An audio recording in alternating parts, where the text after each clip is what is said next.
Huboi. I'm an architect and I'm chairman of the Green Business Committee of the San Benito County Chamber of Commerce. Welcome to Going Green TV.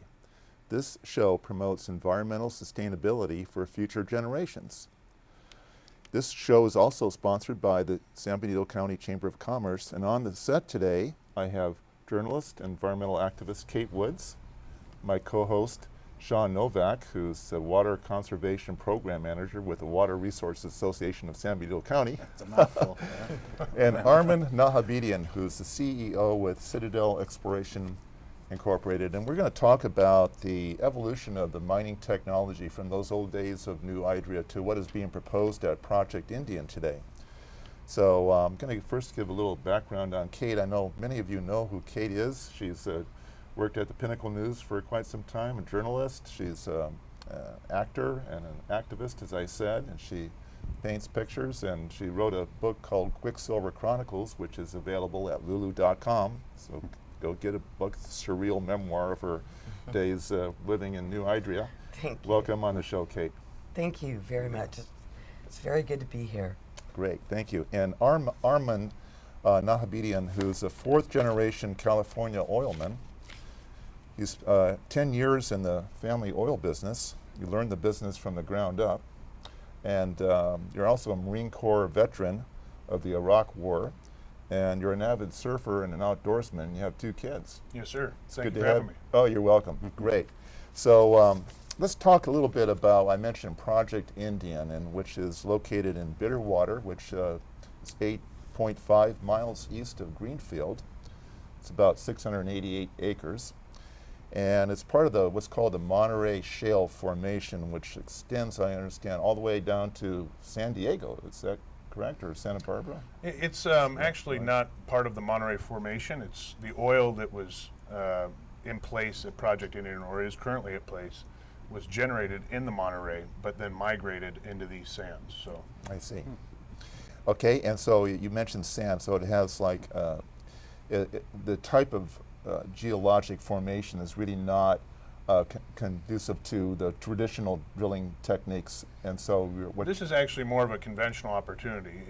We should preface the discussion today by saying that this is not an instance where a company would need to frack. We're not proposing any sort of fracking in this environment. Right. We're looking for a conventional sand, which is what about 60% of the oil in California is produced from, with a thermal recovery program. So okay. It's shallow, cold, and heavy. And is the first part of your exploration activity to just kind of see what lies below the surface and if it's economically viable, is that correct? In the first instance, we need to drill a series of delineation wells and also test the productive nature of the sand. So we already know that historic drilling in the area, which we're offsetting a well that was drilled back in 1974, did not yield any production when put on a pump naturally. So our plan is to drill the first well, try to induce production by introducing steam. As I said, 60% of the oil in California is produced that way.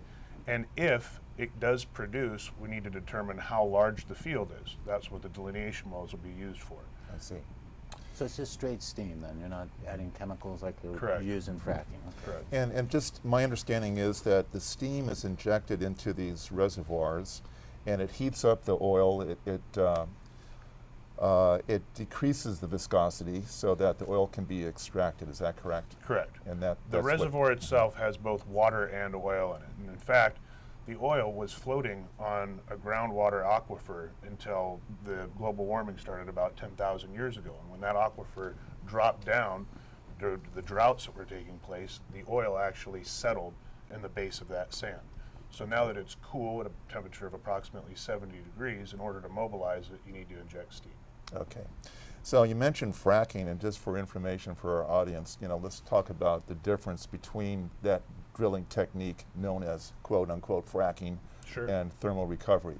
My understanding is fracking uses, now I don't know if I'm pronouncing this correct, a proppant like sand and some industrial additives that are used to break the non-permeable shell, and then the proppant would keep the fracture open so that the oil can be extracted. Is that correct? Sort of. The frac fluids themselves have evolved over the years, and they go through a variety of different changes. At some points in time, they've even used gelatin, but it carries a sand matrix or some sort of matter that's going to hold open a crack. And what they're doing is that they're looking for areas that don't have an abundance of sand. They look for what would be previously a non-producible shale, and they try to stimulate its producibility by injecting sand under pressure into fractures. So what I actually pursue typically is a conventional opportunity because it's less capital intensive and it doesn't require the use of fracking. Okay. Has your Citadel exploration have you exclusively used the technique known as thermal recovery? Is that what you? No, in fact, there are many wells that will produce naturally. Anywhere that has its own reservoir energy, say it's buried at depth or the oil is lighter and more mobile, less viscous, it will flow on its own and you don't need to steam it. I see. Okay. All right. And I just want to also, I know there's been a lot of news out there about fracking, and as of September 20th, Governor Brown signed a bill called SB4 that now we have regulations, disclosure requirements, and monitoring, environmental monitoring of the fracking process. And also, San Benito County, we're talking about regulations and ordinances. I know they have a oil and gas, somewhat of an ordinance that calls for a quote close examination of every oil and gas extraction project in the county, and that pertains to Project Indian. And then the Bureau of Land Management is conducting a full environmental impact report on the oil and gas production in that area, and they're also looking to amend the Hollister resource management practice or program in order to establish additional stipulations, conditions, and of approval, best management practices. Now this has occurred recently, but back in the old days, I know I have Kate Woods here, back in the days when they were saying, oh, there's cinnabar in there, those hills, and they didn't know exactly. I mean, it was back in World War II, or they needed the mercury for the munitions and other applications, and now it is a Superfund site. So now we're concerned about the environment. Maybe you can give us a report. Has there been any progress on cleaning that up there? Thank you for asking. The mine was established, New Idria Mercury Mining District, in 1856. I live about a mile downstream from that. So for 33 years, my family has been trying to get the government to clean it up. What comes out of New Idria is this acid mine drainage. It's fluorescent orange, and it has the worst species of mercury flowing down all the way to the Pacific Ocean. It's called methyl mercury, and it's very, very lethal. They use mercury for these 160 years or whatever for initially to extract gold from its matrix, but it's had many different applications. They did use it in munitions, especially World War I, World War II, and it was about in 1972 when the mine closed down and people started getting wise about how bad mercury was for the environment. As far as the Superfund site, nothing is happening right now because the teabaggers closed down the government, and it is a federal EPA site. So right now is the time when they should be up there doing their work. They come up in spring and fall, the EPA. They started doing it in, I think, 2011. To our surprise, we had given up on the whole thing. But they set up a big camp up there, satellite phone, everything. And I think what's going to happen, they're going to be diverting the San Carlos Creek from going into that honeycomb mountain. There's about like 80 miles, I believe, of tunnels going through the mountain right behind the ghost town, and And when it goes through there, it comes out bright fluorescent orange. It's got, it's very toxic. But the other half of the creek goes around the town. So if they divert it, it might, I don't know if this will be cleaned up in my lifetime. My family's always said, forget it, it's just not going to happen. But, and we believe the government should clean it up since they were the biggest buyers of mercury for bombs in World War I, II, and all the little itty bitty ones in between. But that's like a big example of an unregulated thing in our earth that nobody really understood the power that it has. I mean, one drop of methyl mercury, and that is the species of mercury that comes out right 10 feet away from my cabin door, the Orange Creek. One drop of methyl mercury can kill you in a month. And that did happen to a scientist in Maryland in the 1970s when she discovered it.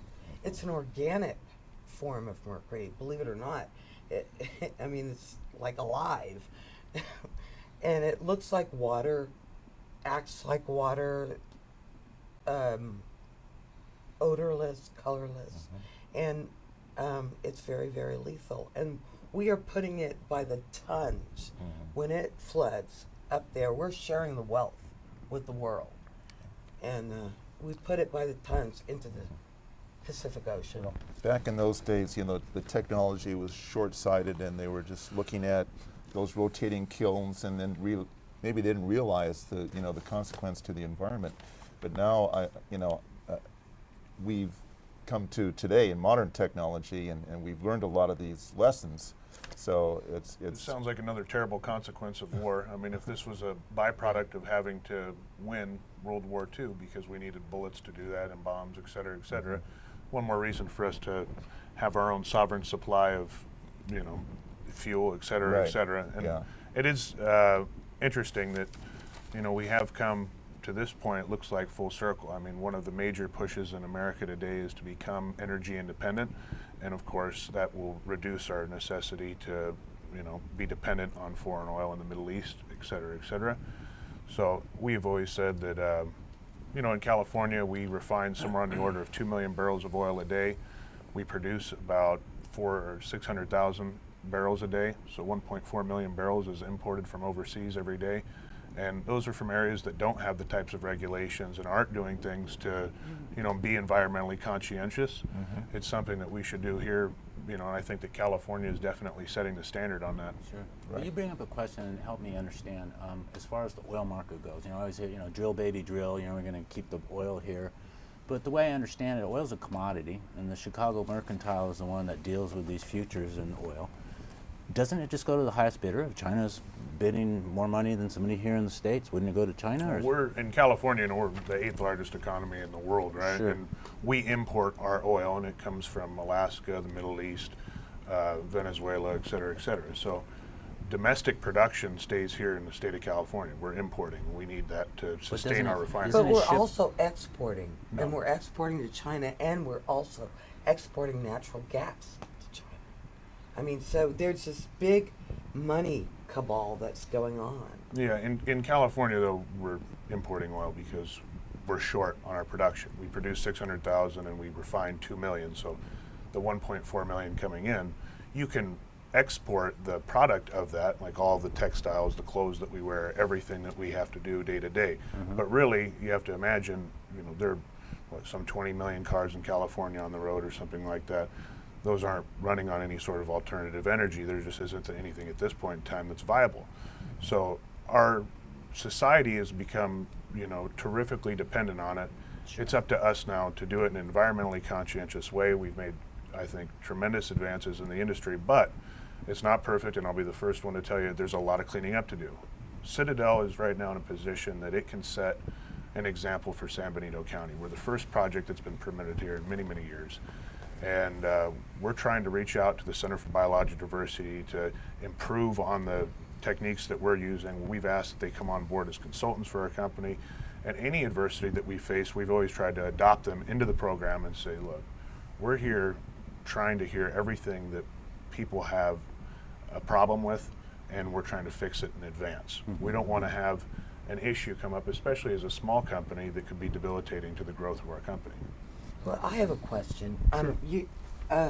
The Bitterwater project in San Benito County, it's going to be 15 exploratory wells, but my understanding is that it's going to take 17.5 million gallons of water to do the steam injection for those 15 wells. Is that correct? Up to is what we permitted, but in all actuality, that amount of water would be in the maximum case scenario over a course of 5 years, and that would be to determine economic viability. And that's a little bit less than, say, a 50-acre farm would use in a year. Yeah, but a lot of the ranchers down on Airline Highway, and your project is 6 miles away from the Pinnacles National Park, that they're very fearful that their Bitterwater aquifer is going to drop like a stone, and they have to water stock. And the other thing is that the what is it called? The San Juan Reservoir is pretty close by. The Hernandez? The Hernandez, thank you. Mhm. And if I'm kind of curious as to where you're going to be getting your water. We have the ability to get it from local producers of water. Any one of the farmers can sell it to us. We could drill a water well on our property if we wanted. We could take it from the California Canal. We have a lot of different choices on where we obtain it. Now, we have also volunteered that we would monitor any of the surrounding water wells, and if there was any sort of drop in any of that water level or any of those tables, or if there was any contamination whatsoever, we would be monitoring it actively, and we would immediately cease operations. So, And that's required through the statute, right? correct. Yeah. It's One the of- new regulation. One of my concerns I've seen brought up by this thermal recovery is what they call, caprock, integrity of the caprock. Because I know Alberta, Canada, where they had an environmental issue up there, but they were using tremendous pressure in hot water. Now, how do you monitor that? What's terrific about this environment, it's almost tailor-made for a thermal recovery project. We have a 250-foot thick claystone caprock. It's non-permeable reservoir. Or non-permeable membrane, basically, above You it. guys put that in place? No, it's already there. There's So that. that's a natural occurring event. You have a big claystone caprock that's above it, and then the sands that are down below have such a high permeability and porosity that when you're injecting steam, it's actually at a very low pressure. So the steam wants to go to the path of least resistance, and because there's open reservoir space, our biggest problem is going to be directing the steam to the oil and not to the void space in between the oil molecules. So it's actually a very low pressure steam injection. Have you ever had a issue with the reservoir, any collapse? Have any Never. I've never had an environmental issue on any one of my projects, any sort of structural integrity problems with the reservoirs or anything that I've ever worked on. What happened in Kern County when a worker died on cyclic steam injection? I mean, there was some major breakdown. Yeah, that was an antiquated well. I mean, we're talking about something that had been problematic for many, many years before that. And the exact details of that, case or whatever it is that took place, I don't know. But we do know this, that the proper measures were not taken to ensure safety and environmental standards. Can you tell from your exploration techniques whether or not a well is antiquated or not? Oh, sure. I mean, a well that's old is typically antiquated, and you need to definitely approach a well like that with extreme caution if you're going to do any sort of work. And there is a lifetime for wells, a lifespan for a well that you have to say at some point in time this well needs to be abandoned. Then I want to add, the San Benito County Fair was just a couple weekends ago, and I had a booth out there. Naturally, people came by me and were asking me about your project because they're concerned. And I mean, how can you assure the people of San Benito County, with the condors down there? A lot of people are concerned about the condors polluting our groundwater supply, using water like Kate brings up, because right now we're essentially in a drought. And you mentioned getting water off the California Canal. The farmers in our area only got 25% of their historical allocations this last year. So for them to hear that water is being diverted to this project, I don't think it's going to sit well. Do I not have the same sort of rights to that water that they do? I'm not as a arguing with you. I'm property just saying there's going to be a lot of upset people. Very We much. have to make a real serious decision as a society. We have to say, Are the risks associated with sovereign production and domestic oil production worth the reward? Well, obviously, if we don't want to move back to a third world society, we need to deal with the fact that we're going to be producing oil here for a very long Well, time. that's your opinion. I mean, I think there can be other ways that we've invest more in alternative energy. Did we all drive here today? We did, but if I had on some other source, I would have used it. Exactly. But it's that's not the available point. to me. If we had another source, we would all use it. But right now, we don't have that other source available to us, so we are currently dependent on fossil fuels. I understand that. So I'm just trying to improve upon the techniques and technology that we have and the methods that we use, being dependent on The that. bottom line is that we have to get off, dinosaur juice. We really do. Then what should we do? Well, I think that you mentioned that before, is that we're going to be dependent on oil until we can find ways to make renewable energy affordable on a mass scale, and we haven't been able to do that. No, we haven't. I mean, it's going to take some time. I mean, ideally, yeah. I mean, we would have a technology that has clean energy and make it affordable. And the affordability, that's the main issue here, is to make it affordable until that time comes. And it's somewhere in the future, there's going to be a dependence on oil. No And doubt what about I'm it. suggesting is that we take an industry that right now can be cleaner, can be better, and we deal with that. And I think that that's an appropriate measure, and I think that here in California, for us to say, not in our backyard, then we're really being self-defeating. What we need to do is say, in our backyard, we've done it in such a way that the rest of the world needs to do this. I mean, I watched a television program the other day on oil production in the Niger Delta, and I've seen the that. savagery that comes with this. It's, I mean, But I mean, it's horrid. What is the I mean, we need the regulation, because you sound like a responsible operator. But Thank I you. know there's some that are irresponsible out there, and that's to me is the concern. There's some wildcats out there just drilling and not paying attention to the regulation. So I think it's up to your industry to help police itself. And what as well. we've done, absolutely, and we've suggested, I don't know if a project has ever included this historically in the area of any nature farming or whatever it is, but we've got an on-site biologist on location that's certified condor specialist that will be there observing and reporting any activity from any sort of species of animal that's out there on the endangered list or otherwise. And that's required by regulation, or is It's something we volunteered to do. And wait a minute. The oil and gas ordinance that the supervisors passed very recently is really kind of rolling out the red carpet to oil and gas drilling. And by the way, there's this big thing about, we're going to be monitoring it. But the thing is that isn't it written in the ordinance that they have to give you like a week's notice before they call you up before they come on No. site? I have to have And an then- on-site biologist all the time, So it is you that are policing yourself. independent. I mean, I Is find the- something wrong with that. No, Is it's the- an independent But he- third-party. It is a third-party voluntarily. monitor person? Yeah, but I mean, the fox guarding the hen house. I mean, does anybody I don't have any else biologists that see- work for me. It has to be someone who's subcontracted, and that they're going to be reporting to the county. It's just the safest possible way we could suggest doing something.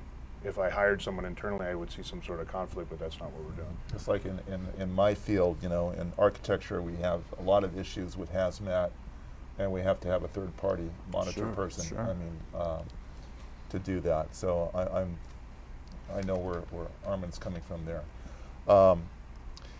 So to get back to, I know I was looking at your website, and if I could just quote something that was a letter that was written there, that in your preliminary surveys, you were pleased with the findings submitted to the county for review, that, quote, the findings in the report and proposed methods to mitigate disruption to the environment and other sensitive elements to be very manageable. Maybe you could elaborate on that. The good thing about the site is that there wasn't any sort of environmentally sensitive issues, so we didn't see the presence of any sort of endangered species.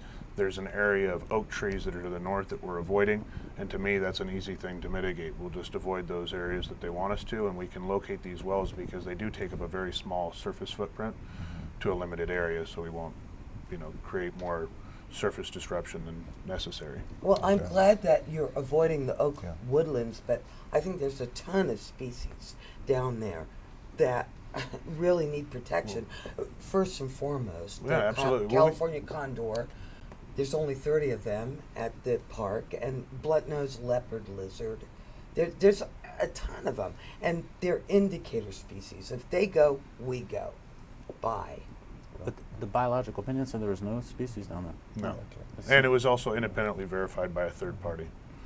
Because I just find if you hit a rock anywhere in our county and you got the tiger salamander, you got It's to pretty barren out there. It's a bald sort of hill that's been used for cattle grazing for the last 100 years, so it's been trampled and eaten. Well, Okay. you know, I have to tell you, we're kind of running out of time. Is there anything else That's that? it? Well, we got just a couple in the couple minutes we have left. Is there Again, any- thank you very much for anything having me. you I wanted to appreciate say? the opportunity, and I'm glad that we were able to reconvene and do this again. So. Well, it's Yeah. great that you were able to come on the show today, Armen, Thank you. and best of luck to you. Can and people your- get more information, like from your website? Absolutely, Yeah. anytime. Yeah. Yeah, anybody Yeah. wants to contact me regarding it, they can call me anytime, and on my website, Yeah. my number's on the website. Because it really is. There's a lot of questions, and like I said at the beginning of the We program, take them in. I've actually hosted town hall meetings. We've offered free turkeys for anybody that can come up and show up, and we can educate. And we want to take these kinds of questions head on. I mean, that's No. something where I think it's our job to, That's good. show that we're being upfront and forthright with everybody here. Great. Do you do any of the cooking yourself, or? Oh, they were uncooked turkeys. use that steam recovery. Okay, steam injection. All right. Well, thanks again, and Thank you. Kate, it's always a Yeah. pleasure having you on the show. I mean, you have a lot of with your experience there with your animals and The mine. New Idria and your cat and all that. It's always great having you on the show, and Shawn is Thank here you. as my Thank you, co-host David. as usual. Yeah. Thank you Good very to much. see you again. Yep, All nice right. to see you guys. Thank- Thank you very much. I so much. appreciate it. Senor. Appreciate it. Yep, Thank thank you. you. All right.